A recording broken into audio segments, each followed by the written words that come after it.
Good morning बच्चों, कैसे हो आप सब लोग। देखो बच्चों, आज हम आपको भाषा बताएंगे कि भाषा किसे कहते हैं। जैसे देखो बच्चों, भाषा की डेफिनेशन यहाँ से है कि भाषा वह साधन है जिसके द्वारा मनुष्य बोलकर, सुनकर, लिखकर और पढ़कर मन के भावों या विचारों का आदान प्रदान करता है, उसे भाषा कहते हैं। मतलब कहने का मतलब ये है कि जैसे हम कुछ भी बोलते हैं किसी दूसरे से, तो जैसे वह सुनता है, समझता है, तो उसे क्या कहते हैं, उसे हम भाषा कहते हैं। अब देखो बच्चों, भाषा के रूप होते हैं, दो रूप होते हैं भाषा के। एक मौखिक भाषा होती है और दूसरा होता है लिखित भाषा। मौखिक भाषा हम किसे कहते हैं?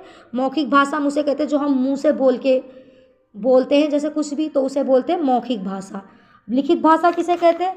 जो हम लिख के पढ़ते हैं, समझते हैं, उसे कहते हैं लिखित भाषा। देखो यहाँ डेफिनेशन देखो बच्चों मौखिक भाषा की।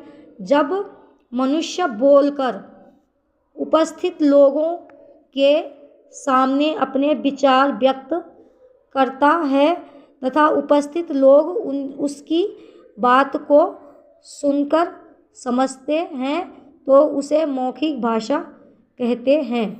अब बच्चों देखो लिखित भाषा, जब कोई व्यक्ति लिखकर अपनी बात या विचार दूसरों तक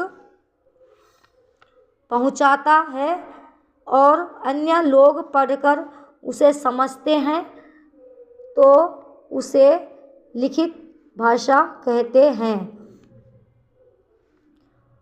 हमारे प्राचीन ग्रंथ वेद, उपनिषद आदि भाषा के लिखित रूप के जीवित उदाहरण हैं। थैंक यू बच्चों।